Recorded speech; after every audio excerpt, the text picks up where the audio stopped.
Okay. There's a few more coming, but if they walk past you, just... I know.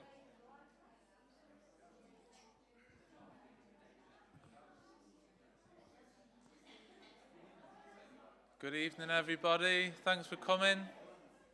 Thanks for coming this evening. If you're here as a visitor, welcome to Denny Baptist Church. I'm Jonathan. I'm the minister here, and we're really delighted that you're here with us. And if you're not a visitor or a minister, I've had a long day. We're delighted that you're here as well. So, and we're delighted to have Derek with us. So, round of applause. So I met Derek in a field near Swindon about 8 years ago or something like that, at an event called The Gathering, which was an amazing event. But Derek was there just sharing about this event called Jesus the Evidence. And he's based up here in Scotland. So when we came up here in Scotland, Scotland, we kind of reconnected, and here we are this evening. So Derek's going to take us through the evidence for the life of Jesus and all that stuff. On my way here, I was thinking about Through the Keyhole. Do you remember watching Through the Keyhole years ago? And Lloyd Grossman would say, I'm not going to do his voice, but he would say, let's look at the evidence, wouldn't he? Before taking you through who could this be? And we're not going to go through the keyhole this evening, but we are going to look at the evidence for the life of Jesus, the ministry of Jesus, which is a really exciting thing. So we're going to do this in two halves. We've got a half-time break. We've got the urn is on, the cake is ready, and so anyway, enough waffle from me. Over to Derek, who's going to take us through the first half. Thank you. Am I on? Am I on? Hello? Yes? Okay? Can you hear me? Okay, right, I'll do that. Hang on, just be out of my pocket. Oh, come on. Hang on. That's it. Right. Is that better? Good. Right.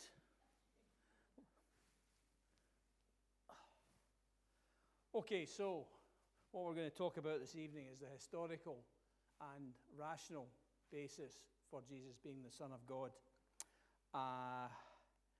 Was Jesus' life, his death, and his resurrection actual historical events? So, to start, I'm going to put up on the screen there two statements. There's a historical and rational basis for Jesus being the Son of God. And there's a wealth of evidence to support this view. So the purpose of this evening, I guess, is to provide an introduction to this historical and rational evidence and to draw some conclusions from the evidence presented. Clearly, in one evening, we won't be able to cover these topics in forensic detail. The pile of books you see there on the carpet in my front room are just a small number of books on this very subject. There's plenty written about it, plenty on the internet, and so on. Firstly, apologies if I seem to be skipping over certain topics. There'll be time at the end to ask questions on areas where you would like to probe more deeply. Also, we'll be providing this booklet at the end of the presentation, which goes into many of the topics covered this evening in greater detail and gives you an opportunity to explore the topics covered in greater depth. So this evening, the plan is we'll spend a short time looking at the sources of evidence for Jesus that are available to us today. More importantly, we'll ask whether these sources are reliable or not. After this, we'll spend a short time looking at the picture of Jesus that these sources of evidence provide. After a short break for tea and coffee, we'll have a look at the evidence for the resurrection. And each half of the presentation will last around 45 minutes. After the second half of the evening, as I said, there'll be an opportunity to ask questions and discuss some of the topics raised in more detail. So why am I presenting this evening? Well, I thought it'd be useful, first of all, just to tell you a little bit about myself. I am a Christian. However, I used to be an agnostic. Like many people, I thought about and discussed religious matters with my friends in my teens and early 20s, but never came to any clear conclusions. I suppose I kind of parked the big questions on God and Jesus in a file in the back of my head with a view to thinking about them later, but never did. So through my 20s and 30s, I guess I had the view of many people in the UK today that I really didn't know what to think about God and Jesus. I suppose that I thought you probably needed to have some sort of faith to be a Christian, and this faith was really for other people. It wasn't really something for me. People who had been perhaps brought up Christians, or perhaps people who had experienced some form of life-changing spiritual experience. Neither situation applied to me. However, in my late 30s, I thought it'd be worthwhile revisiting some of the questions I'd left unresolved in my teens. My thoughts were that there are plenty of capable, intelligent people who profess to have some sort of belief in God. For example, scientists like Albert Einstein and Francis Collins, head of the US Genome Project. Other examples I saw were politicians like Nelson Mandela, military men like Norman Schwarzkopf and Richard Dannett, and so on. I read a survey in Nature in 1997. 4 out of 10 scientists said they believed in God. Okay, just over 45% said they didn't believe, and 14.5% described themselves as doubters or agnostics.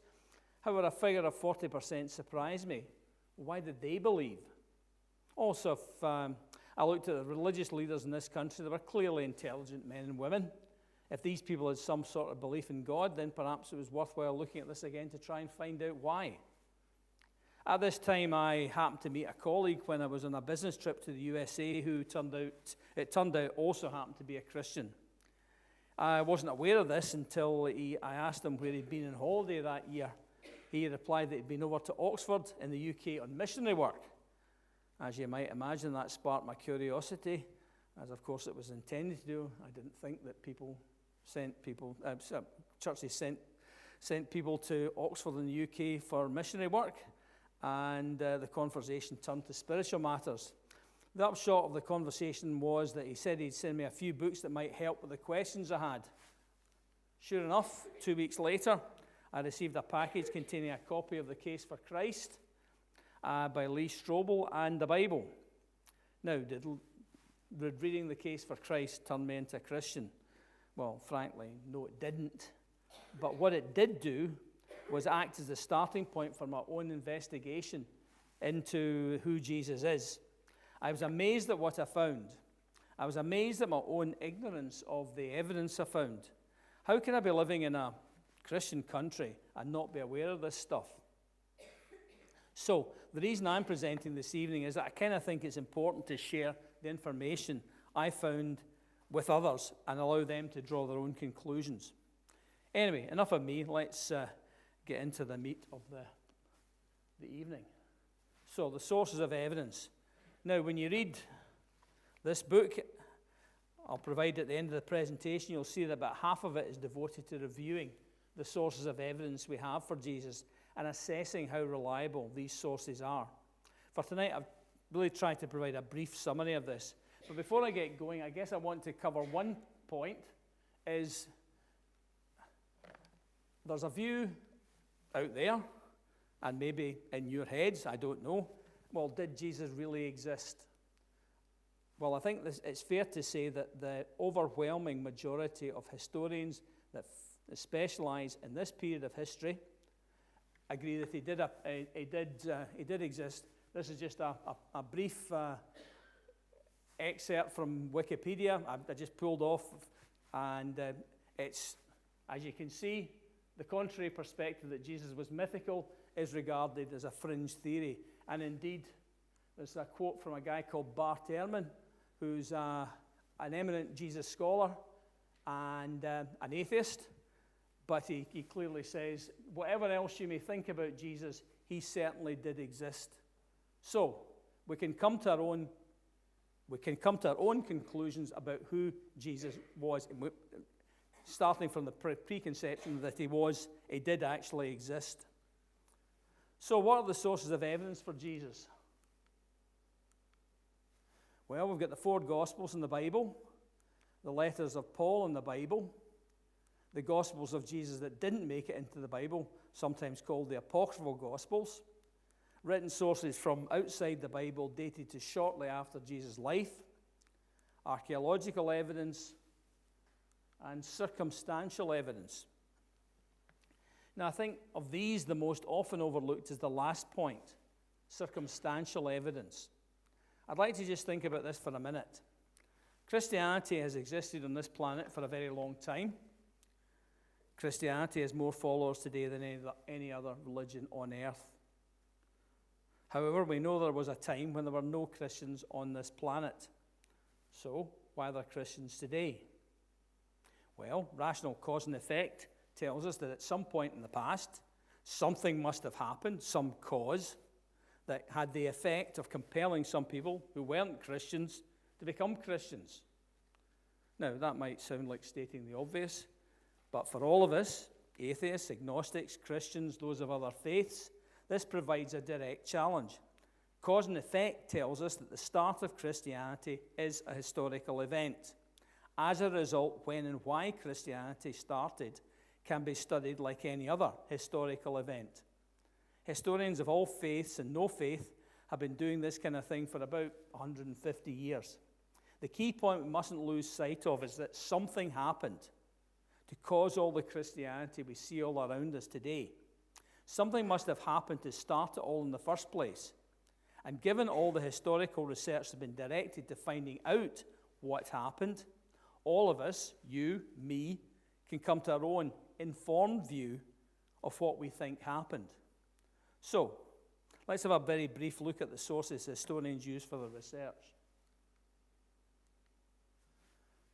So, when I was an agnostic, I thought that the 4 Gospels in the Bible were theological texts written hundreds of years after the time Jesus was supposed to have lived, and that the Gospels we read today were substantially revised and doctored versions of what had probably been written in the first place. In other words, they couldn't be used as the basis for historical research on Jesus. I was surprised to find that the general view amongst today's historians is very, very different. The consensus view is that the Gospel of Mark in the Bible was written around 60 to 70 AD. That's 30 to 40 years after Jesus died. With the Gospels of Matthew and Luke written some 10 to 15 years after Mark. The Gospel of John was written around 90 AD. I was surprised to find there are many thousands of early Gospel manuscripts, some from as early as the 2nd century AD, that exist today. I was also surprised to find out that when these manuscripts are compared using a technique that historians use called textual analysis, it's found that these documents look to be pretty accurate versions of what was originally written. In other words, historians are of the view that Gospels haven't been substantially altered, either deliberately to fit in with later theology or accidentally as part of the handwritten copying process to produce documents before the invention of printing in the Middle Ages. So historians can tell us that the Gospels are pretty accurate versions of what was originally written. But are the Gospels accurate versions of what actually happened? Well, the answer in part comes from the dates the Gospels were written. The first Gospel, as I said, was Mark and was written 30 to 40 years after Jesus died. Life expectancy, I know, was shorter in those days. However, when the Gospels were written, there would be a good chance that some of the people who had actually seen and heard Jesus would still be alive. In short, there would be still first-hand witnesses for Jesus' life available to draw upon for information, and I guess to challenge what was written down if it was inaccurate. Also, a span of 30 to 40 years doesn't give much time for legends and myths to develop about Jesus. There's a general rule amongst historians that the longer the time period between something happening and it being written about, the greater the chance of legendary material being incorporated into the narrative. The 30 to 40 year time span we have with Jesus is, in historical terms, very short. For comparison, the earliest biographies we have of Alexander the Great, written more than 400 years after his death, written by Arrian and Plutarch, these are the biographies that we base our knowledge of Alexander the Great upon. So from a historian's perspective, there's a very good chance that the Gospels are pretty accurate versions of Jesus, representations of Jesus' life, given that they were written very shortly after the actual events being described. But what about the differences in the Gospels, you might say? And it's well known there are some differences in the details of the Gospels. For example, the number of people that find Jesus' tomb empty varies between the Gospels. The detail of the birth narrative varies between the Gospels. There isn't a birth narrative at all in Mark's Gospel or John's Gospel. The order of some of the events in Jesus' life varies from Gospel to Gospel. In another example, in one Gospel we find Jesus' mother Mary being told clearly that the child she was about to give birth to is the Son of God. Yet in another Gospel, we're told that Jesus' mother and family tried to stop him in his ministry, saying that he was out of his mind. Odd behavior if you knew your son was God's son. And it's also well known that the style and content of John's Gospel, the one written last, is quite different and I guess more theologically developed than the other three. Does this not reduce the credibility of information in that Gospel? Well, extensive analysis of the Gospels by historians over the last 150 years has led to the consensus view that the Gospels are written at least semi-independently and were drawing from the oral histories of more than one early Christian community. Unsurprisingly, there would be slight variations between these oral histories, and that this would be reflected in the Gospels.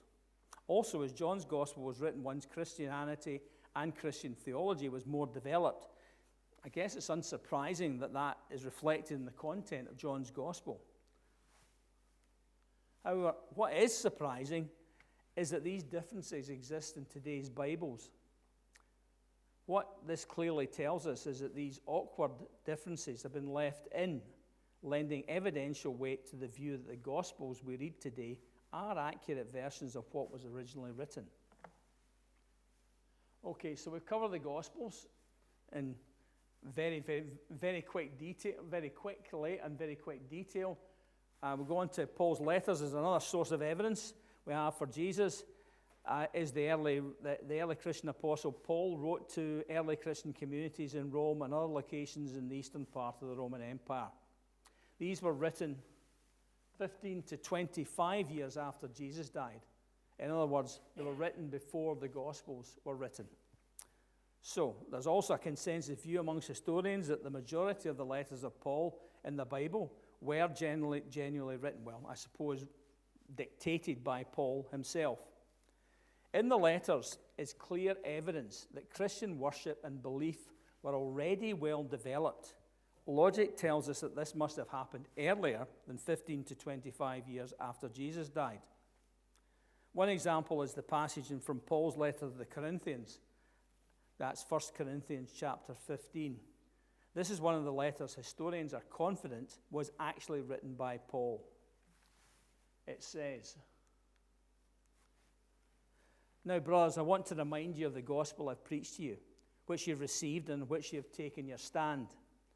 By this gospel you are saved if you hold firmly to the word I preached to you. Otherwise, you believed in vain. For what I received I passed on to you as of first importance, that Christ died for our sins according to the Scriptures, that he was buried, that he was raised on the third day according to the Scriptures, and they appeared to Peter and then to the 12. After that, he appeared to more than 500 of the brothers at the same time, most of whom are still living, though some have fallen asleep. Then he appeared to James, then to all the apostles, and last of all, he appeared to me also as to one abnormally born." Well, why is that passage important? As I mentioned just there, Paul's letter to the Corinthians is regarded as, by historians as genuine. The passage we've seen and heard is also regarded by historians as genuine. In other words, it doesn't look like a later addition. And what it clearly shows is that at least as early as 15 to 25 years after Jesus' death, and most likely earlier than this, the central message of Christianity was the death and resurrection of Jesus and what it meant. Okay, we've covered the Gospels and Paul's letters. Let's talk a little bit about the apocryphal Gospels. And there are many other accounts or Gospels of Jesus' life that aren't in the Bible. Some of these other Gospels have survived to the present day and are available for both historians and the general public to read and study. You may have heard in the press about the recently unearthed Gospel of Judas Iscariot. This is one of the many other Gospels, such as the Gospel of Thomas, the infancy Gospel of Thomas, the Gospel of Pseudo-Matthew, and so on. These apocryphal Gospels, as they are known, were written either well into the 2nd century AD or later. They often contain more fanciful and supernatural accounts of Jesus' life, just as historians might have expected from that rule of thumb described a minute ago. That is, the longer the time period between something happening and it being written about, the greater the opportunity and chance of legendary material in being incorporated into the narrative. Historians use these apocryphal Gospels for study on the life of Jesus. However, they're probably more useful for the study of the beliefs of the 2nd and 3rd century Christian communities from which they sprung. Okay. So the next source is, I guess, contemporary non-Christian written sources. Now, a reasonable question to ask is, why are there no surviving documents describing Jesus' life from non-Christian sources at the time of Jesus? I guess if the events of Jesus' life were so momentous, well, why were they not written about by other writers at this time? Although we don't ultimately know for definite why this might be, we suggest that the likely answer is rather mundane if we consider who might have recorded this, that is, the Jewish and Roman or Greek scribes writing for the Jewish or Roman authorities. From the Jewish and Roman authorities' perspective, Jesus would have been seen as just another Jewish holy man who had stirred up the Jews in Jerusalem and was quickly dealt with before he could cause any real trouble. These events were occurring in a tiny part of the Roman Empire where this kind of thing happened regularly. It would have been hardly worth a mention. The slide shows some of the events occurring in Rome, a Roman Empire about the time of Jesus' mission. As you can see, can you? I don't know if you can read them. Can you read them? Almost? No? Right, okay. Right. I'll get my big pointer out. No, I prefer the pointer. There was a major financial crisis in Rome about 30 AD, and there was turmoil throughout the Roman Empire when the Emperor Tiberius, who had basically gone into semi-retirement in Capri, returned and dispensed with the services of his head of the Praetorian Guard, Sejanus, and they were suppressing Germanic tribes in the north, and they were fighting the Dacians in the northeast of the Roman Empire, and so on and so forth. All, I think, more important things from a Roman perspective than some bloke down in Judea in the bottom right-hand corner of their empire causing a bit of trouble, and who was quickly dealt with. So it's unlikely that it was really Jesus was really regarded as an important figure to write about from a Roman perspective. Also, if Jewish scribes had written about Jesus, it would have had the documents would have had to survive the destruction of Jerusalem by the Romans in 70 AD and 135 AD. I won't go into the details of the Jewish uprisings at these times and the Roman response, other than to say the Romans ultimately flattened the city, destroyed the Jewish temple completely, well, except the base, and either killed or scattered the Jewish inhabitants. Not ideal conditions for the survival of documents, particularly, I guess, in Jewish eyes, the less important, non-sacred documents. Excuse me.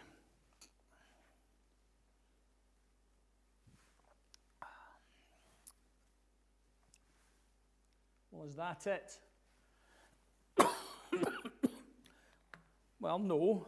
Although there are no reliable early non-Christian documents describing Jesus' life, there are a number of non-Christian documents describing Jesus' early followers.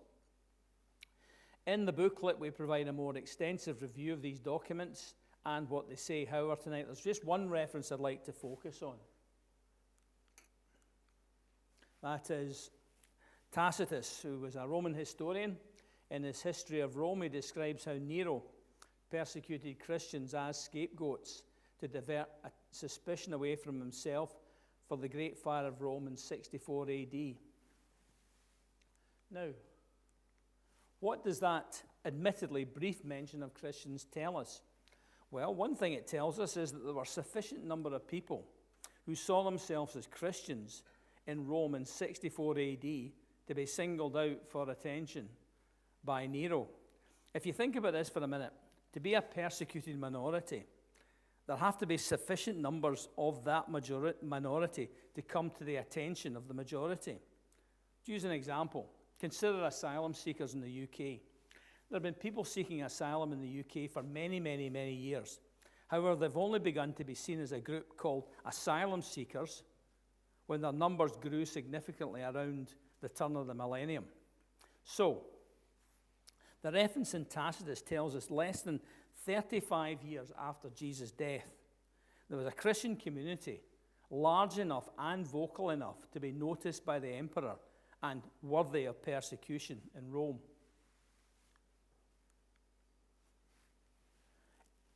Another source of evidence we've got is archaeology.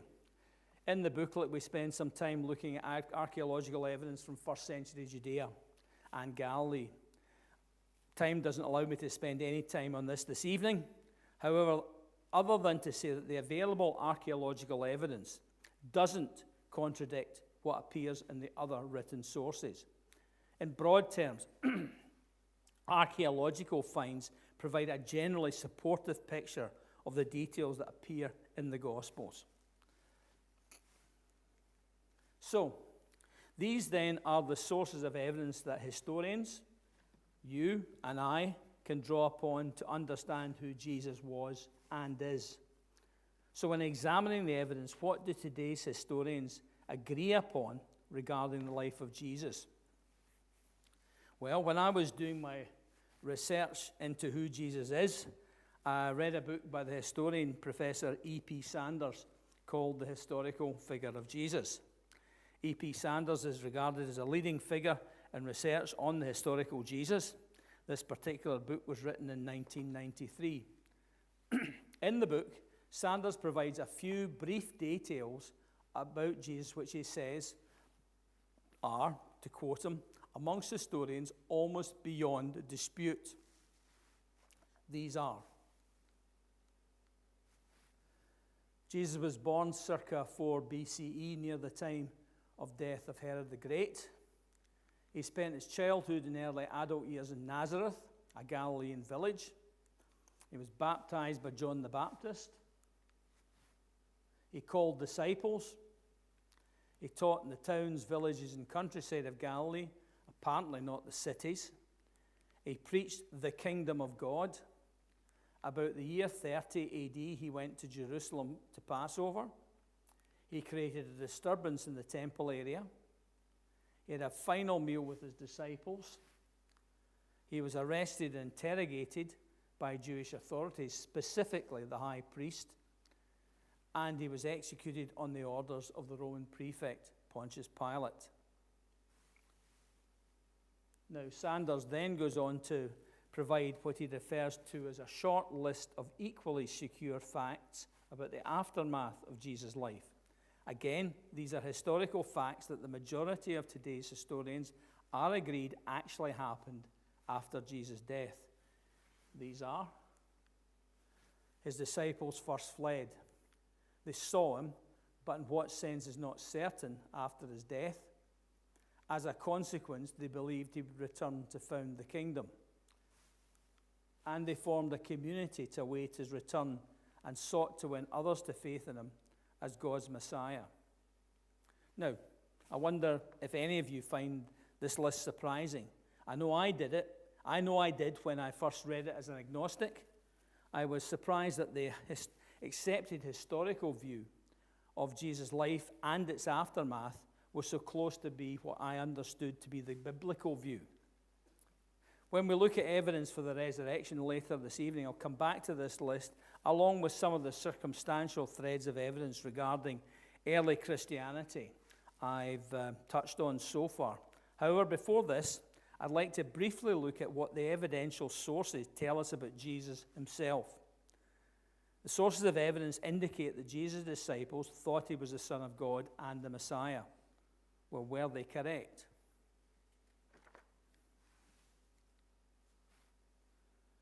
So, for an atheist or agnostic, it's hard to believe that the historical figure of Jesus is also the Son of God. Is Christianity based in some misunderstanding of who Jesus was? I'd like to take a few minutes to look at the sources of evidence, what the sources of evidence tell us about who Jesus was and is. So, was Jesus convinced he was the Son of God? It's sometimes suggested that although Jesus saw himself as a teacher and Jewish holy man, he didn't regard himself as the Son of God. Indeed, some have claimed that as a good Jew, Jesus would regard such a view of himself as blasphemous. Well, to address this question, I've picked a couple of examples from Mark's Gospel. You'll remember from earlier this evening that Mark was the Gospel written first, some 30 to 40 years after Jesus' death. I've chosen examples from Mark's Gospel to reduce the possibility of Christian theology getting in the way of developing an accurate picture of Jesus' view of himself.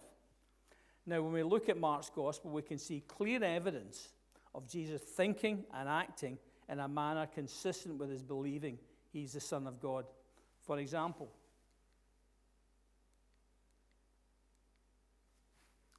in Mark's Gospel, he forgives sins. In the miracle narratives, Jesus sometimes links the physical and mental affliction of the person about to be healed with that person's sinfulness. For example, in Mark chapter 2, he says, "Son, your sins are forgiven," as a precursor to the healing of a paralyzed man. Now, as any good Jew knew, only God can forgive sins. Jesus knew the Jewish scriptures and teachings. In acting this way, he was directly linking himself with God. In Mark, it says that the Jewish religious authorities also realized this and accused him of blasphemy as a result. Also in Mark's Gospel, he teaches on his own authority.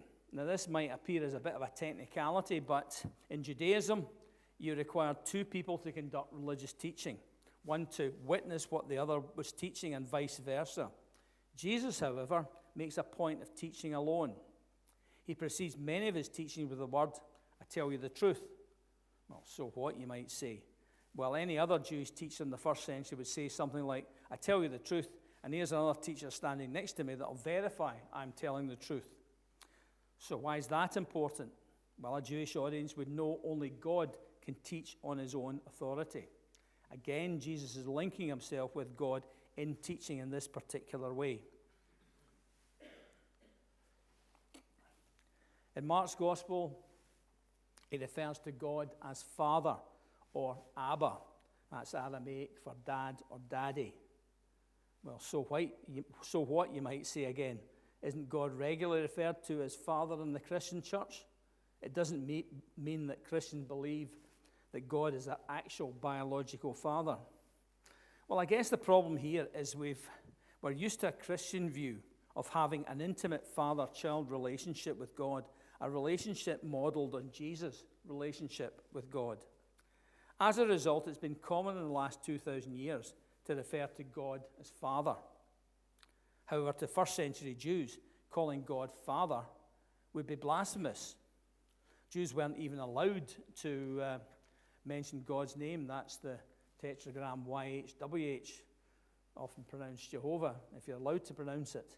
To refer to God as dad or daddy would be seen by Jews as downright eccentric, as well as blasphemous, unless, of course, you actually were God's son. And in Mark's Gospel, his miracles had symbolic meaning to those that were performed in front of. They're performed in such a way as to link Jesus to such Jewish figures as Moses, Elijah, Joshua, and another miracle, the calming of the storm, also suggested to those who witnessed it that Jesus was God. In this event, Jesus and his disciples are in an open boat on the Sea of Galilee when they're caught in a violent storm. As the wind and waves rage and the boat begins to fill with water, Jesus is sleeping at the back of the boat on a cushion. The disciples wake him up shouting, "Teacher, don't you care if we drown?" Jesus gets up, shouts to the waves, "Quiet, be still." At this, the storm immediately abates. Jesus then gives his disciples a hard time for the lack of faith in him.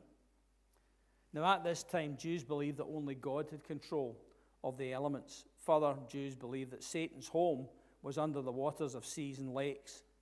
For Jesus to take control of the wind and waves in this way was a clear sign to his followers that he was God and that he had control over Satan. No wonder his disciples were terrified and asked each other, "Who is this? Even the wind and waves obey him." So in summary, I think it's fair to say that these points do not provide conclusive proof that Jesus is the Son of God.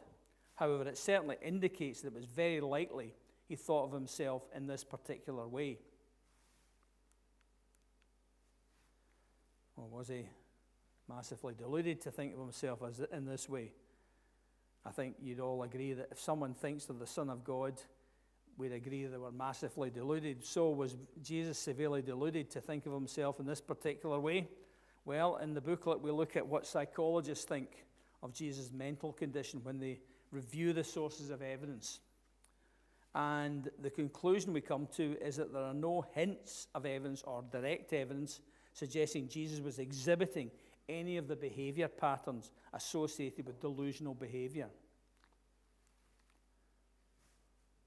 So, did Jesus unintentionally, deliberately mislead his followers so they believed he was the Son of God? It looks from the sources of evidence that Jesus saw himself as the Son of God and the Messiah, and there are no clues to suggest he was massively deluded. However, what if he unintentionally misled the disciples so that they believed he was the Son of God?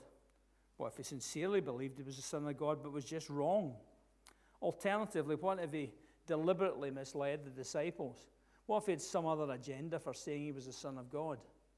What if the miracles and healings were actually sleight of hand, deceptions, and magic tricks? Well, these are all reasonable questions to ask, and we'll spend a couple of minutes going through each of these points. So let's start off with this one. Earlier we discussed whether Jesus was severely deluded, mad if you prefer, to think that he was the Son of God. My guess is we're all quite comfortable with concluding that it's unlikely that he had serious mental health problems. But what if he unintentionally misled his followers? What if he sincerely believed he was the Son of God but was just wrong? This is a common argument put forward by non-Christians. To quote Richard Dawkins, in The God Delusion, page 92 of the hardback version, a fourth possibility, almost too obvious to need mentioning, is that Jesus was honestly mistaken that he was the Son of God. Plenty of people are honestly mistaken about all kinds of things. Well, indeed, plenty of people are honestly mistaken about all kinds of things. It doesn't necessarily make them mad. I've been honestly mistaken about all kinds of things in my life. However, if I stood up here right now, looked at you in a focused kind of way, and said with all sincerity, people, I'm the Son of God. No, I'm not kidding. I am the Son of God. Now, I know it sounds unlikely with this wee black Marks and Spencer's outfit and so on, but yeah, I'm the Son of God. Well, what would you think? I think the politest thing would probably be that I need to sit down and have a drink of water to clear my head. So what am I saying? I'm saying you can't have it both ways. If you think you're God, then you're either wrong in the head or you are God. Further,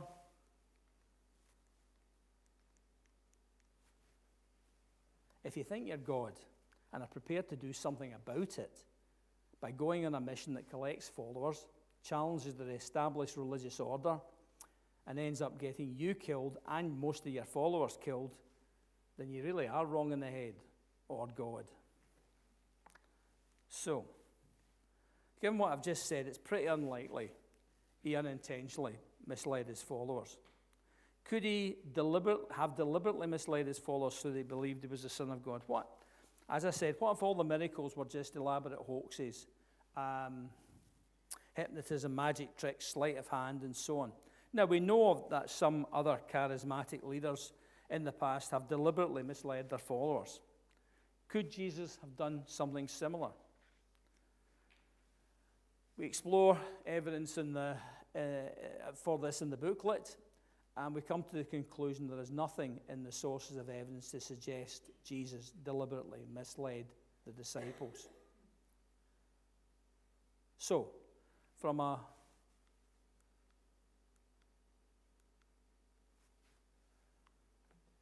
more detailed review of the Jesus and the Evidence booklet, we come to the following conclusions. It looks like Jesus thought he was the Son of God. It looks like he wasn't mad or delusional. It's very unlikely he knowingly or unknowingly misled the disciples to believe he was the Son of God. So what we're left with? Well, maybe, just maybe, he was who he said he was. What I'd like to do now is just have a short break. After the break, I'd like to move on to the one key event in which the existence of Christianity rests. That is the death and resurrection of Jesus. Is there compelling evidence to support the resurrection being an actual historical event? Thank you. Let's go and get a cup of tea. Everybody, follow me. Drinks through there. We've got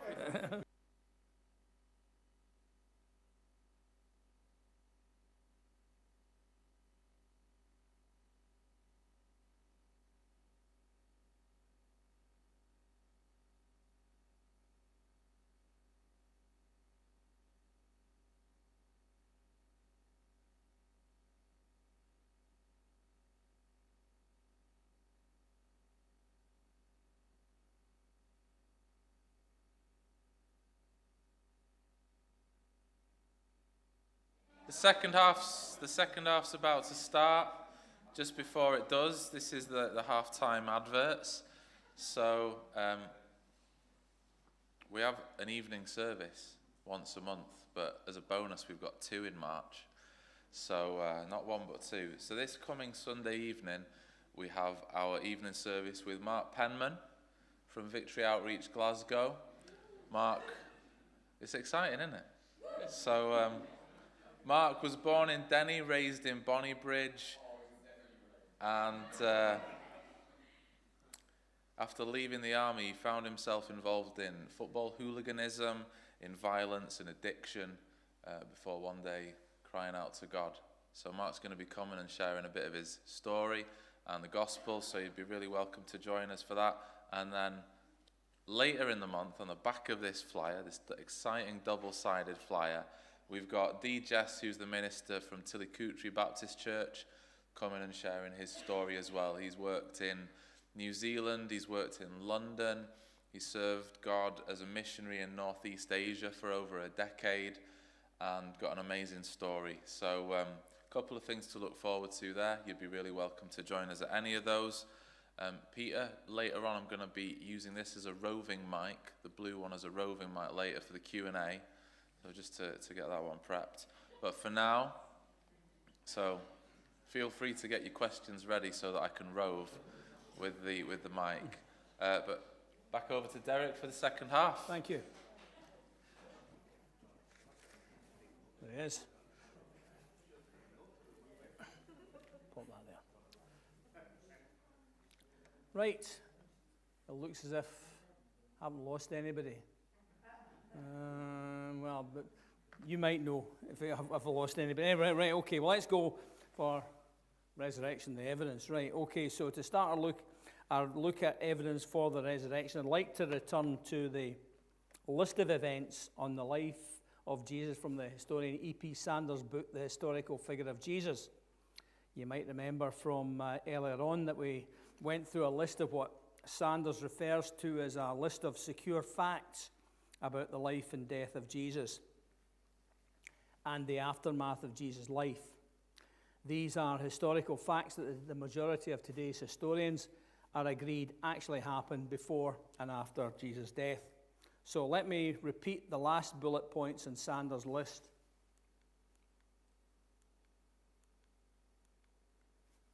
So, about the year 30, he went to Jerusalem to Passover. He created a disturbance in the temple area. He had a final meal with his disciples. He was arrested by Jewish authorities, specifically the high priest, and Jesus was executed on the orders of the Roman prefect Pontius Pilate. As I said earlier, Sanders then goes on to provide what he refers to as a short list of equally secure facts about the aftermath of Jesus' life. The disciples first fled. They saw him, but in what sense is not certain, after his death. As a consequence, they believed they would return to found the kingdom. And they formed a community to await his return and sought to win others to faith in him as God's Messiah. So I guess the purpose of the remainder of this evening is to focus on that third last bullet point. They saw him, but in what sense is not certain after his death. So, today's historians, both Christian and non-Christian, are agreed that something happened to convince the disciples they had seen Jesus after his death. So, what did the disciples see and experience after Jesus' death? Now, in the rational 21st century, it's difficult to get our heads around the idea of a man dying and coming back to life again 3 days later. Our medical knowledge, our understanding of biology and physics, our own personal experience all tell us that people just don't come back to life after they die. So, perhaps, we tend to think maybe there's some other explanation. Well, what we'll do now is look at some of the more common alternative explanations and see how they sit with the evidence we have for what happened. So, one explanation could be it's pretty easy to appear to your disciples after your death if you didn't die in the first place. So, was Jesus really executed? Could he have been taken off the cross before he died, then revived later? At first glance, this doesn't look too implausible. We've all heard people who have been pronounced dead, and to everyone's surprise, revived some hours or days later in the mortuary or hospital. Like this fellow up here, Walter Williams, who, he died and, they thought he died in Alabama. I think it was 2014, and it was discovered in the mortuary. The mortuary attendant heard a scratching noise on the in the body bag, and when they unzipped the body bag, there he was. That was what, about 2,000 years ago. This kind of thing can occasionally happen today. Well, what about 2,000 years ago when this medical knowledge was more primitive? Could the Romans who executed Jesus have made a mistake? Alternatively, was the whole thing faked? Was the crucifixion somehow stage managed? Some form of diversion to allow Jesus to escape? Well, in response, consider the following. Historians and archaeologists can tell us quite a lot about Roman torture and execution techniques. Excuse me.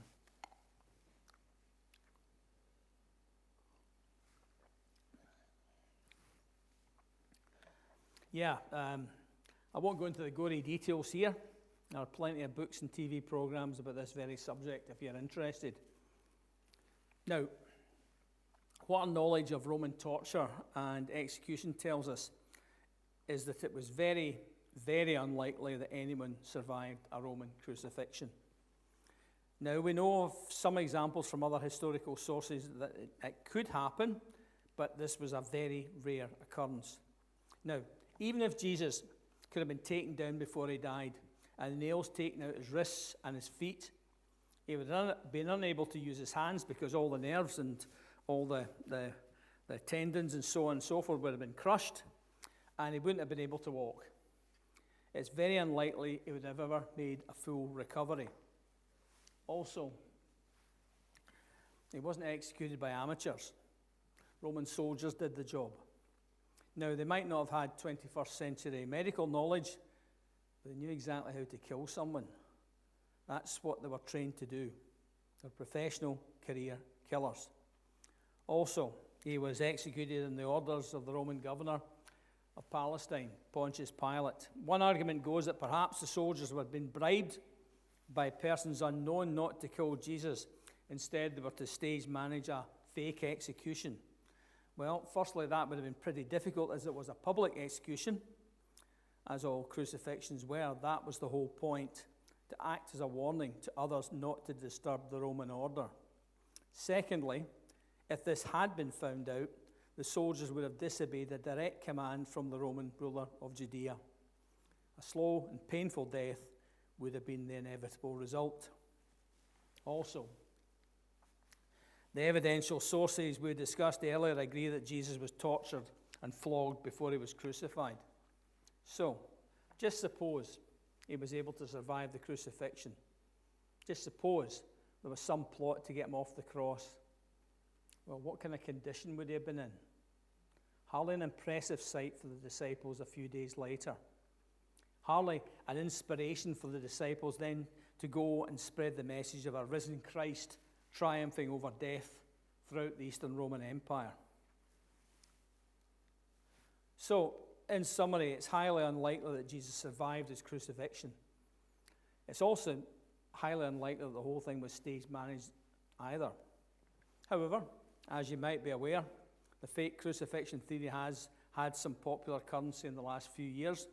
If you've read the book or seen the film of Dan Brown's The Da Vinci Code, you'll know that one theory is that Jesus didn't die on the cross. Instead, he escaped to southern France, along with his wife, Mary Magdalene. In southern France, their children intermarry with the Merovingians, thus creating a holy bloodline that the Catholic Church has been trying to suppress ever since. This theory is based on an earlier book by Bagent Lee and Lincoln, you can see it up there, called The Holy Blood and the Holy Grail. Now, we can spend some time this evening looking at the pros and cons of this theory. However, it'll be going over ground well covered in numerous books and articles written on the subject currently available. Instead, what I think I can say is that this theory is just that, a theory. Whilst there are historically factual elements to the theory, other facts are ignored. There is also a large amount of speculation required to arrive at the conclusion the books and film make. If this is an area of interest to you, well, my suggestion would be to read the reviews, books, and articles on the subject. A simple Google search will get you going. And a review of these items, well, I think you'll find demonstrate why this theory really has no serious takers amongst the overwhelming majority of today's historians. Okay. Well, what happened to his body, I guess? So it looked most likely that Jesus was executed. But what happened to his dead body? This is important to consider. Clearly, it would be very difficult to explain Jesus being alive to his followers after if his corpse was still in the tomb. Now, the gospel account is that he was executed, he was prepared for burial, he was placed in a rock-caved tomb, and on the third day after his death, some of his female followers went to the tomb. They found the tomb open and Jesus' body missing. As I mentioned earlier, although the documentary evidence in the Gospels seemed to vary in some of the details of the empty tomb, this event is present in all four Gospels. Clearly, early Christians believe his body disappeared from earth so that he could come back alive to his followers.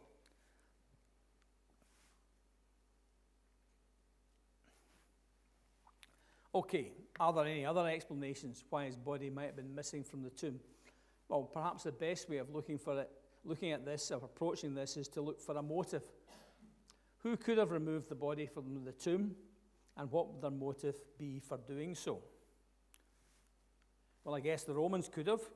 The Romans' main concern was maintaining order in Jerusalem.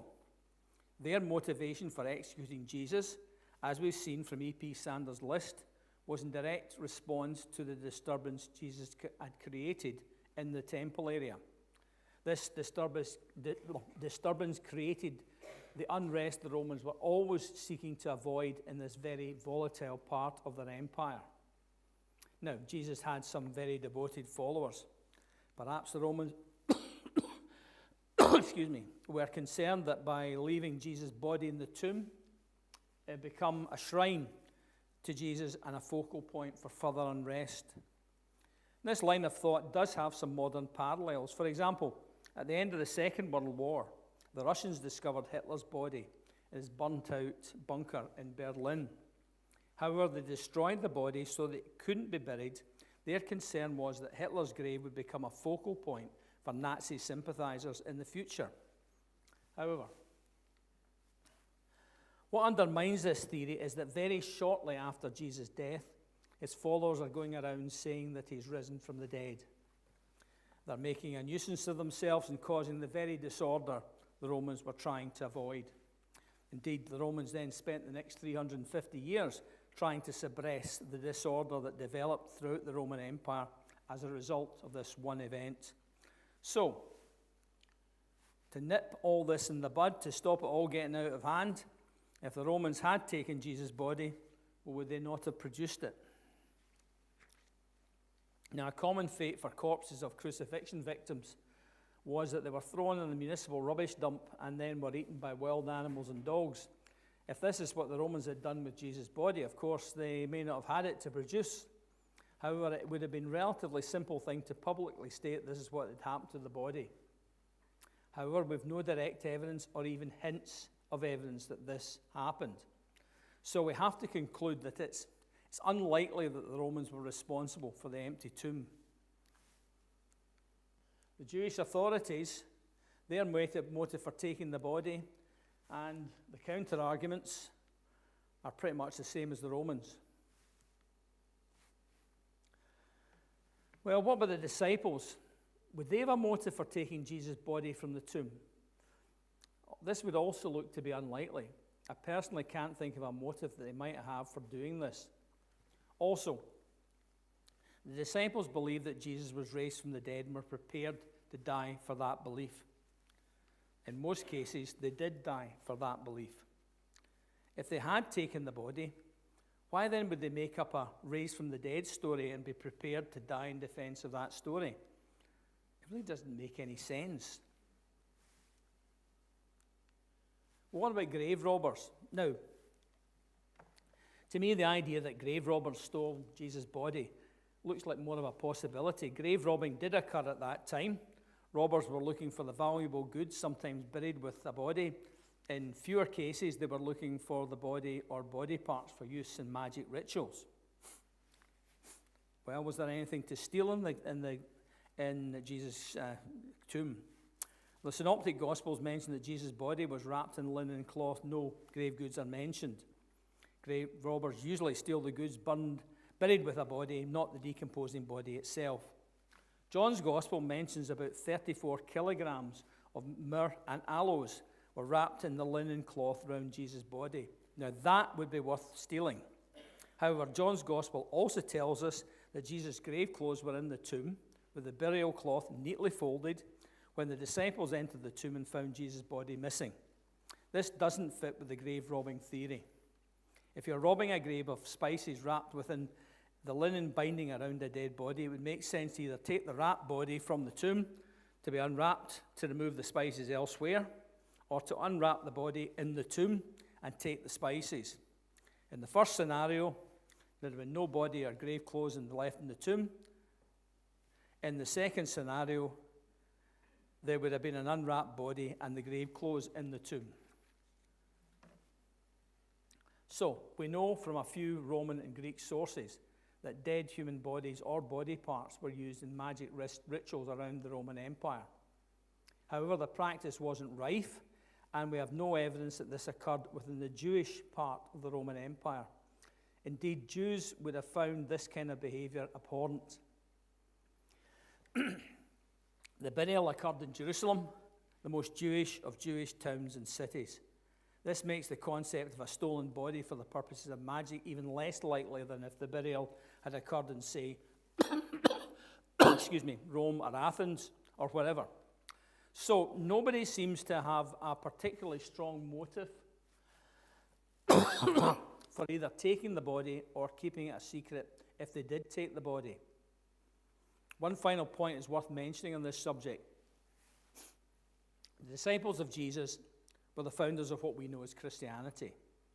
After the resurrection, they didn't go to some obscure place miles away from where it all happened to preach about the resurrection. No, they went back to Jerusalem, the very place of Jesus' execution and tomb. Fundamental to their preaching was the empty tomb of Jesus. If this teaching had been false, it would have been clearly evident to the people of Jerusalem. Some people would be bound to know where Jesus' body was and or what happened to the body. The population of Jerusalem at this time was around 120,000 to 200,000 at the time of the Passover, but the base population was around 120,000, so not a big city. Word would have got around. Clearly, it would have been very difficult to win converts to one part of their teaching if one part of their teaching was so evidently false. So in conclusion, I suppose we can't say there is any concrete evidence to demonstrate that Jesus' body left earth as the disciples claimed. However, what is clearer is that his body disappeared, and that those with a vested interest in claiming that it was still on earth, that is the Romans and the temple authorities, couldn't prove it actually was. So, was Jesus seen alive by his followers after his death? As I said at the start of this half of the evening, I mentioned E.P. Sanders' secure fact that the disciples saw Jesus, but in what sense is not certain after his death. As we saw, Sanders says this because historians are of the majority view that Jesus' disciples saw him after his death. I guess what historians are less certain about is the in what sense part of the statements. Well, what do the Gospels say? Well, there's more than one appearance event in the Bible. There are 11 separate and distinct appearance events described. These appearances happen to individuals, groups of people, and in one case, 500 people. They happen over a period of 40 days after Jesus' death, with the exception of his appearance to Paul, which happened much later. The Gospels are clear that Jesus was with them physically. He could eat, drink, cook, be touched, and be conversed with. But he also could appear and disappear at will. Often in the appearance events, the disciples don't seem to immediately recognize the person they're with as Jesus. Now, as I said earlier on, in the rational 21st century, it's difficult to get our heads around the idea of a man dying and coming back to life again 3 days later. Our medical knowledge, our understanding of biology and physics, our own personal experience all tell us that people just don't come back to life after they die. So, are there any other possible explanations for what the disciples saw other than the risen Christ?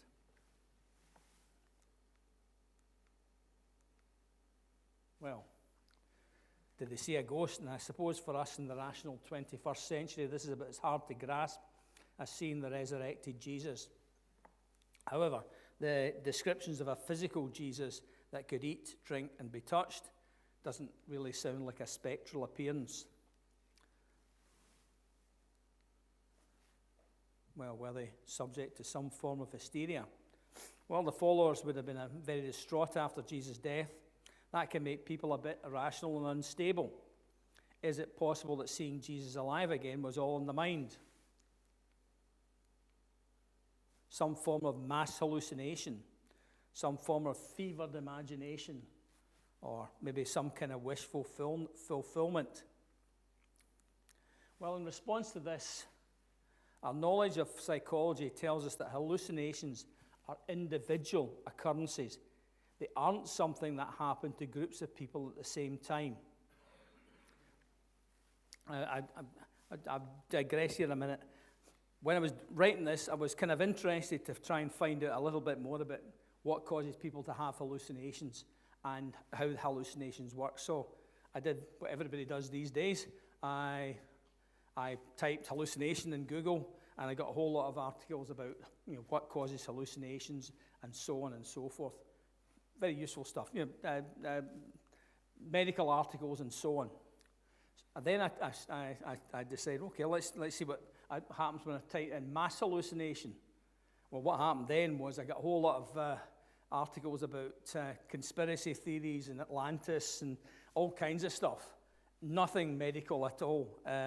So I think it's fair to say that you can stick mass and hallucination together in a sentence and to create a phrase called mass hallucination, but it doesn't mean it actually exists. It can't actually happen. More than one person can't have the same hallucination. So, also, there are multiple appearances of Jesus over a period of 5 weeks to different people to the same people more than once to be explained. One could just about imagine a situation where a small group of people grieving in a room might work themselves up into an emotional frenzy that they were able to convince each other they saw the person they were grieving over. I guess some of us have seen footage of people having intense and ecstatic experiences like this. But could any of the appearance events fit something like this? Well, if I'm honest, the circumstances of one or two could, although if I'm also honest, there is nothing in the sources of evidence hinting like anything like this actually occurred. And for the rest, the actual appearance events in the Gospels just don't fit with some form of ecstatic event. For example, two disciples are walking to a village called Emmaus in broad daylight. They're chatting when suddenly Jesus appears with them. The disciples are out catching fish in the Sea of Galilee. As they come ashore, Jesus is waiting for them and has cooked breakfast for them. In another, Jesus appears to 500 people at the same time. As I mentioned a few minutes ago, there are 11 separate events in the documentary evidence that we have. When these are studied and dissected, there's little or no evidence to suggest that hysteria played a part in the appearance events experienced by the disciples. Well, another explanation could be that the disciples just made it all up. As I mentioned before, nearly all the disciples met violent deaths proclaiming Jesus as the risen Son of God. They just wouldn't have done that if they'd made the whole thing up. So, as I mentioned a few minutes ago, today's historians, Christian and non-Christian, specializing in first century Near Eastern history, are of the majority view that the disciples saw Jesus after his death. Well, in what sense did they see Jesus? Well, it's unlikely they saw a ghost. It's unlikely they suffered some form of hysterical event. And it's unlikely they made it all up. As I've said a few times this evening, in the rational 21st century, it's difficult to get our heads around the idea of a man dying and coming back to life again 3 days later. It's pretty implausible. It just doesn't happen. But historians tell us that the disciples saw Jesus after his death. We've looked at various explanations for this. By deduction, it would seem that the least unlikely explanation is that they actually saw Jesus alive after his death. By deduction, the other explanations look even more implausible than this.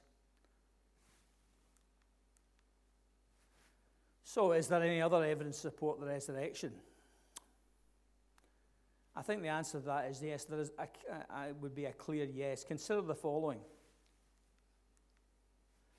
Well, the disciples died for the beliefs. Now, we've touched on this a few minutes ago. Let's consider this in more detail. Well, so what, you might say? Countless people have died for their beliefs since the disciples. For thousands of years, people have been enthusiastically dying for what they sincerely believe in. From Emily Davidson to Bobby Sands to the suicide bombers of Iraq, Israel, and Afghanistan, to the terrorists involved in the London tube bombings, to the Jews of the Spanish Inquisition. These are just a few of the countless numbers of people who have died for their sincerely held beliefs since the disciples. However, there's one key difference with the disciples. The disciples sincerely believed that Jesus had died and that they had personally met him after his death. They sincerely believed that they had personally conversed with him, eaten with him, and touched him. And they were prepared to die for that belief. They weren't prepared to die for an ideology or a set of beliefs passed on to them by some political or religious leader. Now, you could say later Christian martyrs could fit into that category, possibly. However, with Jesus' disciples, it's different. They were prepared to die and did die because they had personally seen Jesus alive after his death. This points clearly to the disciples having actually seen Jesus alive after his death. Another piece of circumstantial evidence is in the early days of Christianity, two of the early leaders of the Way, as the early Christians called themselves, were people who had been unconvinced that Jesus was the Son of God. Now, we heard earlier on this evening about Paul. As Saul, he was a persecutor of Christians. What changed him to being a follower of Jesus was meeting Jesus alive on the road to Damascus sometime after his death. Now, the other former skeptic we know of is James, the brother of Jesus. Jesus wasn't an only child. He had a number of brothers and sisters. Indeed, his whole family, including his mother, initially tried to stop him in his mission. In Mark's Gospel, his whole family, presumably James included, come to get him. Mark says, when his family heard about this, that is his teaching, they went to take charge of him, for they said, he's out of his mind. That's Mark chapter 3, verse 20. Now, James is not mentioned as a follower of Jesus in the Gospels, yet in the early church, James was a leading figure. Well, why the change? We were told in Paul's letters that he too had seen Jesus alive after his death. James changed from being a skeptic to a believer after seeing the risen Christ. Another piece of circumstantial evidence is, well, think about this. Why are there Jews today? Jews can trace their origins back to the tribal Middle East of 3,000 to 4,000 years ago. There were other peoples around at that time. Why is it there are no people alive today who would call themselves Babylonians, Ammonites, Assyrians, Hittites, etc.? Well, I guess the answer is in the social and religious structures that make Jews Jews.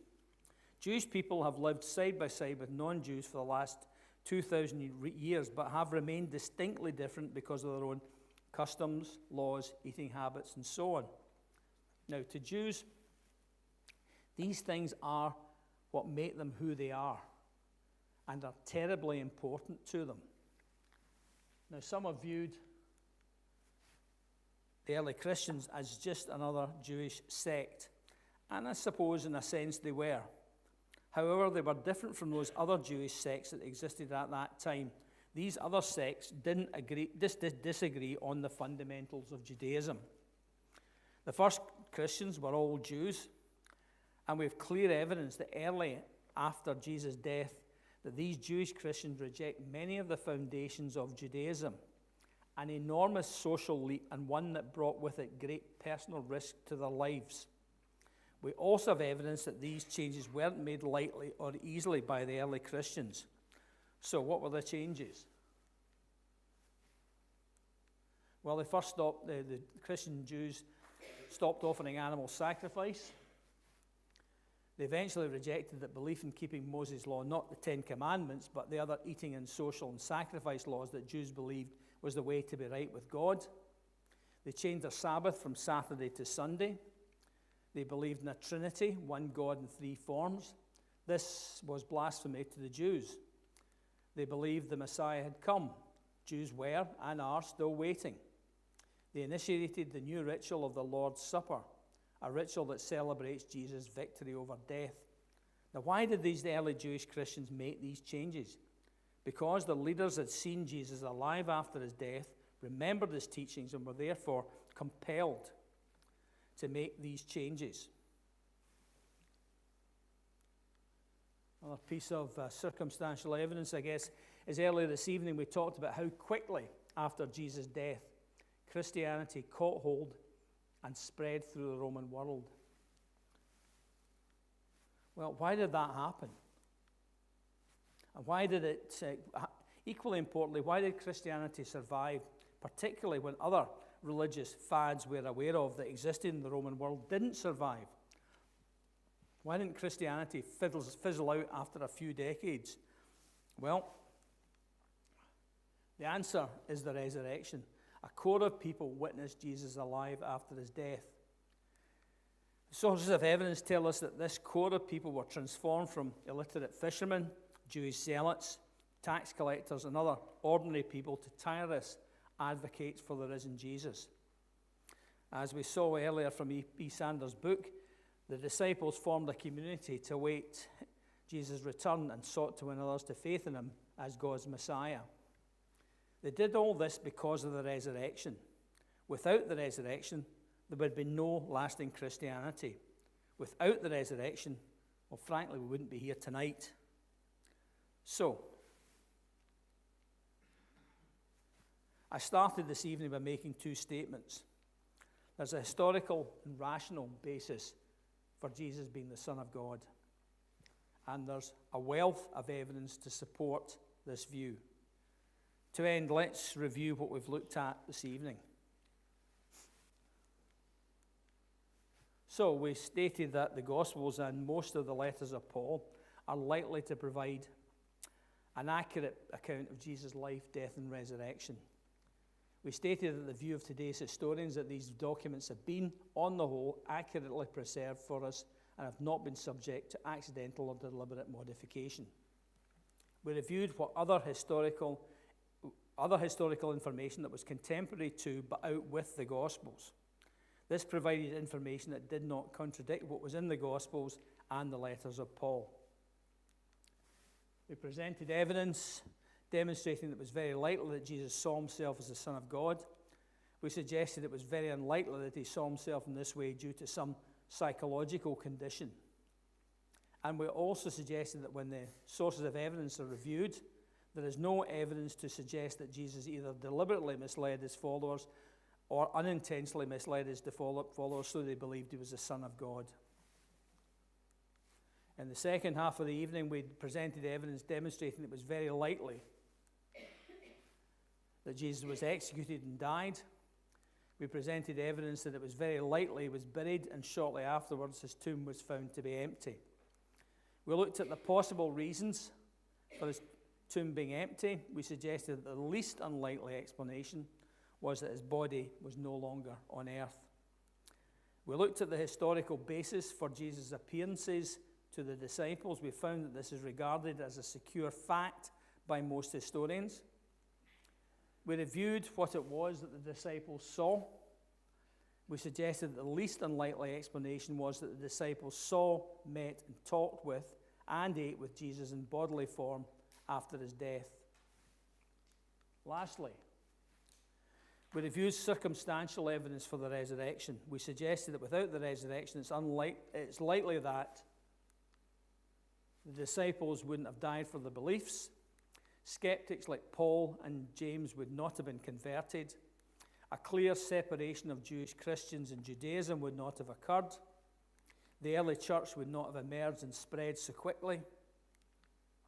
Christianity would not have lasted to this day. Now, history is rarely an exact discipline. We can rarely say with absolute certainty that something happened in the past at a particular time and that it happened in a particular way. Even today, with mass communication, controversy can rage relating to events that happened last week or a few years ago. For example, John F. Kennedy's assassination, Princess Diana's death, and so on. So, and I guess it's the same with Jesus' life, death, and resurrection. I can't say with absolute certainty that the evidence I presented this evening is 100% correct.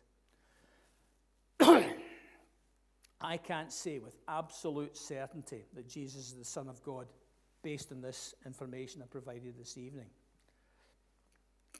But what I can say is that Jesus being the Son of God is the most likely explanation of the pretty extensive evidence that we have. What I can say is that looked at rationally, the alternative explanations for the evidence are simply far less likely. Now, I'm sure some of you will be agreeing with this. I'm also sure that some of you will be thinking, well, isn't this a bit one-sided? Christian presents evidence for Christianity in church setting. Surely there's another point of view. Frankly, if I'd been sitting where you are when I was an agnostic, I'd be thinking exactly this. I guess I did think this. However, my spiritual journey didn't end by reading The Case for Christ and a few Christian histories in the life of Jesus. I also trawled bookshop for books on atheism. I felt sure that I'd find some atheistic stuff that would blow all this out the water. I scoured the atheist websites. I read detailed hostile reviews of The Case for Christ. I listened to and read books and articles by atheists. I still do. I read the New Testament for myself. I read biographies and critiques of Jesus by non-Christians. And I'd encourage anyone with doubts about the material I presented this evening to do exactly the same. And what was the result of all this research? Well, I think I can summarize this by saying that I was an agnostic then, and I'm a Christian now. So, what we haven't discussed this evening is Jesus' message and what it means. What we haven't discussed is why Jesus' message is important to you today. Now, you may or may not be glad to know that we're not going to start now. However, consider this. If Jesus is the Son of God, if Jesus is real, then his message is real too. In the last 2,000 years, countless lives have been positively transformed by Jesus' message. And don't kid yourselves, if you truly accept Jesus' message, and I'm stressing the words truly accept and Jesus' message, it's always a positive transformation. So, in conclusion, do you not owe it to yourself to weigh up the evidence and decide what you think? If you do this and decide Jesus is real, do you not owe it to yourself to find out what his message is and start to experience that positive transformation? Thank you. Thank you. Right. Questions? Thank you so much, Derek. Is this one on, Peter? Yeah, brilliant. I'll just waffle for a moment, just while you think of a question, if you have a question. But thanks so much, Derek, for sharing that evidence with us. Really appreciate that. Really, just great to see to remind yourself of the historical basis for the faith that we have, that we're not just a bunch of crazy people looking for a crutch to lean on and we've thought up something, but that, there is loads of evidence for the Christian faith. So thank you so much for sharing that with us. If there's anyone here who wants to know more, the Case for Christ, we could happily get you a copy of the Case for Christ. If you want to know more but you're not really a reader, they've made the Case for Christ into a brilliant film. It's the story. Lee Strobel was a journalist who was trying to disprove his wife's Christian faith because his wife was converted, and he thought, I'm not having this, I'm going to research it, I'm a journalist, I'm going to prove that it's a load of nonsense. And the more that he researched, well, you can work out the conclusion, can't you? He came to that faith that he was desperate to disprove. So if you're not a reader, find the film. It's probably on Netflix or Now TV or all good streaming services. Anyway, does anyone have a question I should say, you'll all get a copy of this You'll before get you a leave. copy of the... You don't get out of here without taking one. Yeah. And we've got plenty of meringues left as well if anyone wants to take one of them home. Yes. We've got a question at the back. I'm going to come round with the microphone. Hi, Derek. Hello. Right. Closer than that. Do you think it's a coincidence that a few weeks ago, the first time I ever called God my Father and that said that I loved him, I looked down and there was a drawing of a cross in front of me? Probably not. I don't think that was a coincidence. Definitely not a coincidence. Probably not. I didn't think so. Thanks. There we go. Any other questions, anybody?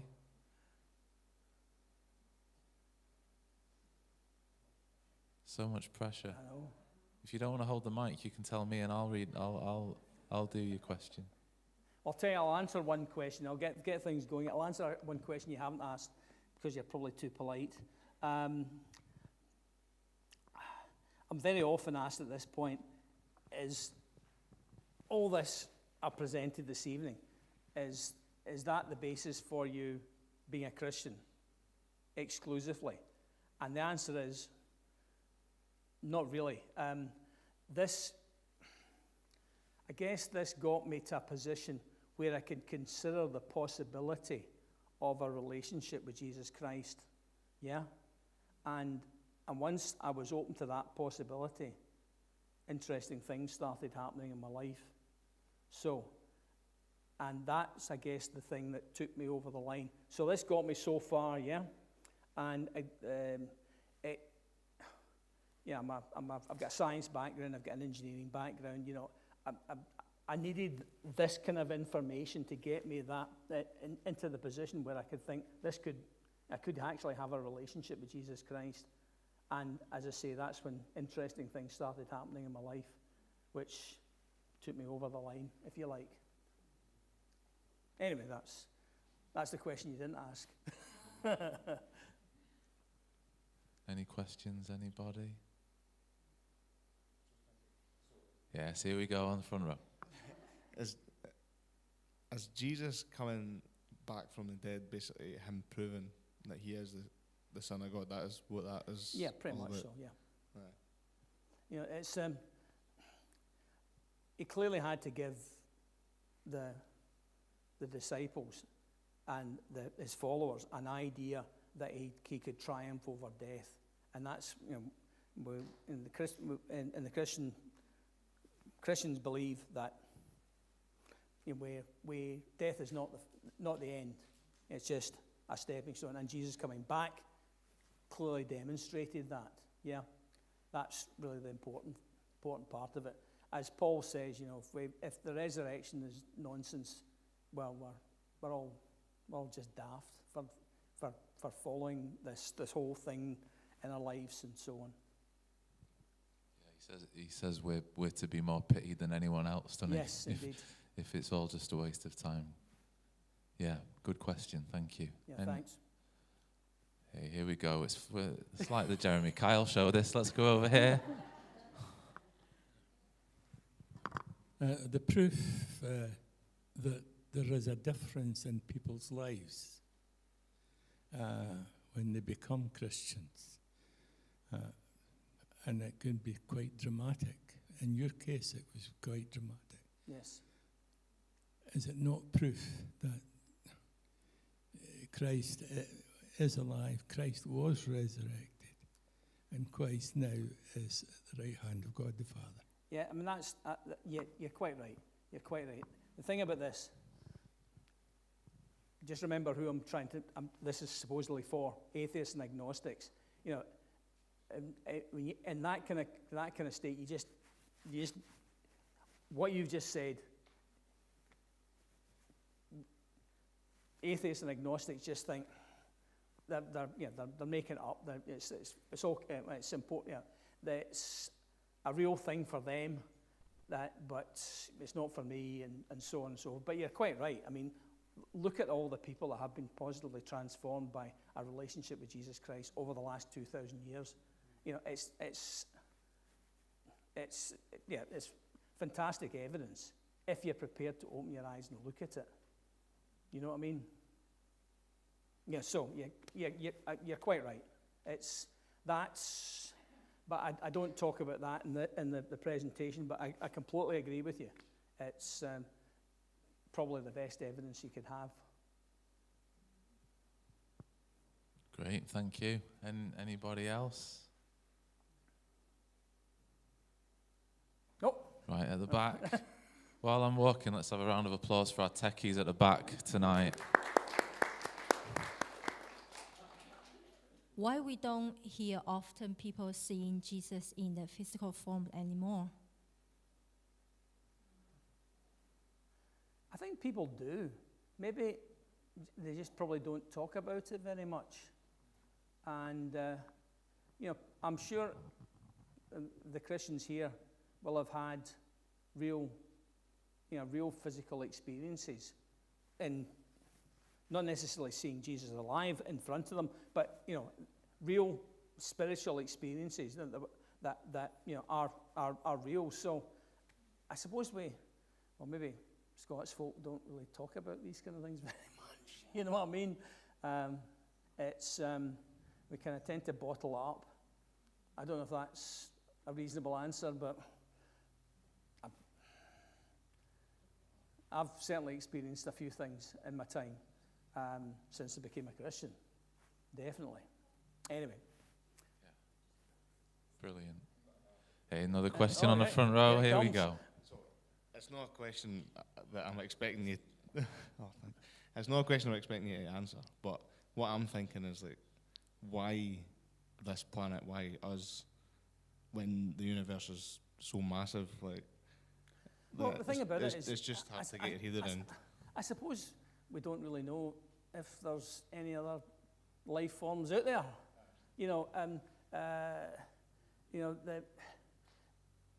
Humanity has been trying since the 1950s to replicate human life. Well, replicate life, creating life out of inorganic, lifeless chemicals since the 1950s, and they haven't managed even the simplest forms of life. So it's happened here, and maybe it happens only here. Maybe this is it, and we're it. I don't know. I'm making it up. No. It's well, I'm trying to. I've thought about it clearly. It's odd. We're just. We don't even live in this earth. I mean, we just live on the surface of the earth. It's a kind of scum. Yes, I know, but just be thankful he's focusing on us and has given us a saviour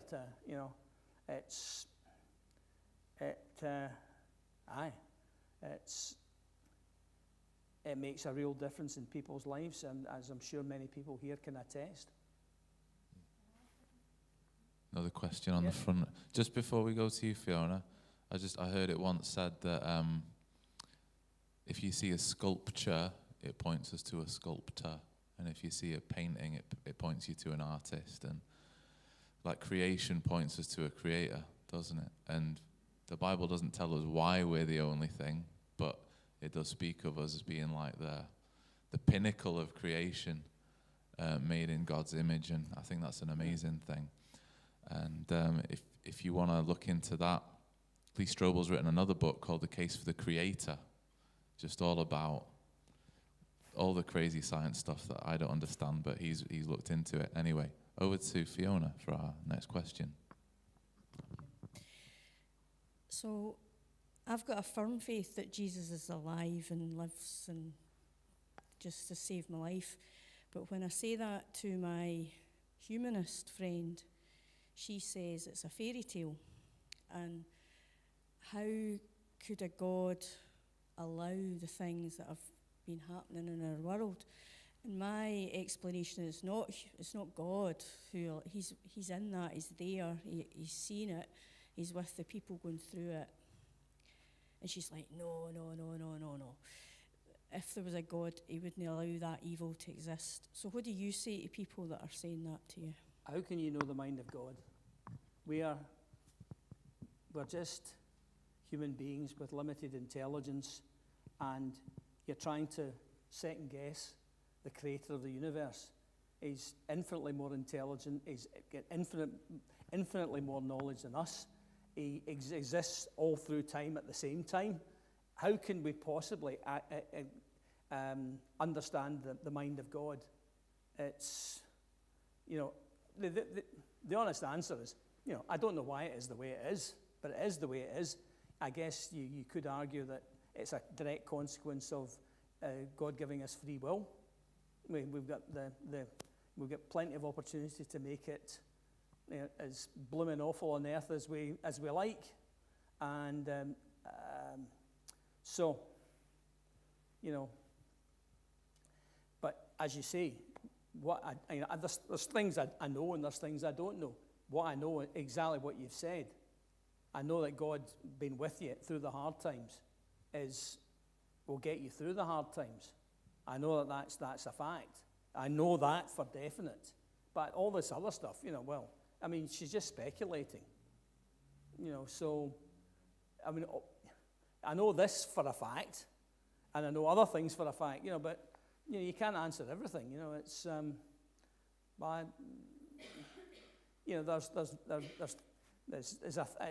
what she's asking is, I guess, something that has been bothering theologians for many hundreds of thousands of years, and we've never really come to a clear conclusion on it. But we know that exactly what you say. It's God will be there with you in the hard times if you let Him, and He will support you, and He will help you through. And I don't know if that's. Oh, my wife told you the answer to. All right. Man, I wish she told me the answer to this.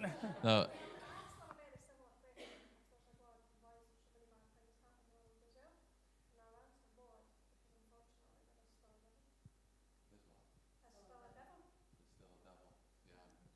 Yeah. I think we're not going to get into a theology of suffering tonight. But I think probably two things that I would say is one, we just have to look at our own hearts. Forget looking at other people's hearts. We just have to look at our own hearts to see that we're selfish people, and we probably contribute to suffering on a micro scale in some way. So let's think about fair trade bananas, right? Or fair trade chocolate, or fair trade jeans, or well-sourced clothing that is a fair deal for the people who make it. And we all go, oh, that's a really good thing. But then we all go, but I'll have more money left if I buy the other one. I'll have more money in my pocket if I buy the dodgy, unfair trade bananas. I'll have more money for myself if I buy the cheapest jeans and the badly sourced cocoa or whatever. And then we go, how can God allow such suffering in the world? But He's given us free will, and we often put ourselves first. And we, if you times that by all the people in the world and all the things that we mess up selfishly, you're going to end up with a messed up world. So it's a good job that Christ came to redeem us from ourselves. I think the other thing that I'd just say is that the Christian faith is the only faith where God comes and suffers with us and for us. Like you say, well, how can God know what I'm going through? He came and suffered for us. He came and suffered unjustly. He came and suffered. He was without sin, but He suffered for our sin. He was flogged and beaten and abused, and you go, where are you, God? He's right here with us, and He knows what we're going through, and He's gone through it Himself, so that He is able to sympathize with us when we're going through it, and we can draw near to Him knowing that He can put His arm around us and go, I'm here, I've been there, I'm bringing you out the other side. Anyway, this is not about me waffling on. No, that's right. Thank you. Indeed. Any other questions? I know it's a difficult question to answer. and the thing about it is, there's not a pat answer. You know, that's the thing. It's, you know, people live with, you know, the crap in your own life and the crap that's created by human beings. And, you know, we live in a broken world, you know, and it's largely of our own making. You know, okay, you could say about earthquakes and so on and so forth, but we make it worse. We all make it worse. We're all, you know, there's stuff inside me I wouldn't want anybody else to see. And, you know, it's the same with everybody here. You know, we're all suboptimal, shall we say. I'm trying not to use the word sin, but, you know, we're all sinners. You know, we need Jesus. Anyway. Yeah, absolutely. Final question, anyone?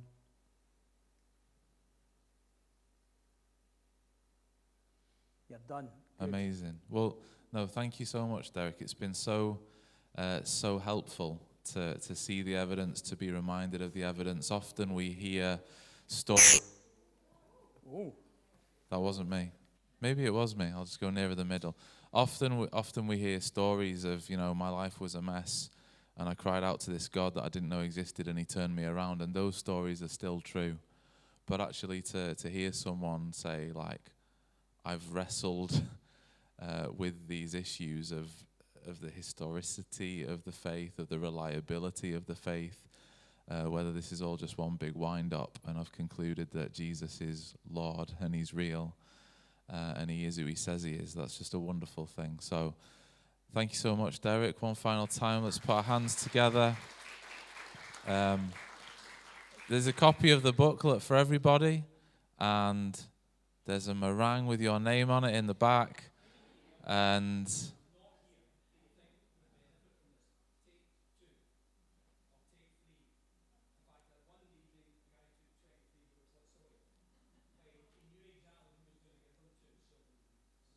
yeah, brilliant.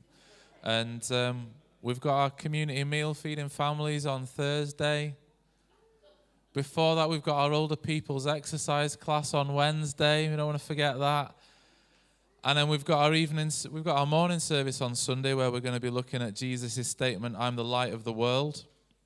In a world of darkness, Jesus says he's the light of the world. And then in the evening, we've got Mark Penman sharing his story. So come and join us. You'll have a good time. And even if you don't, it's free. So thanks for coming, everybody, and we'll see you soon.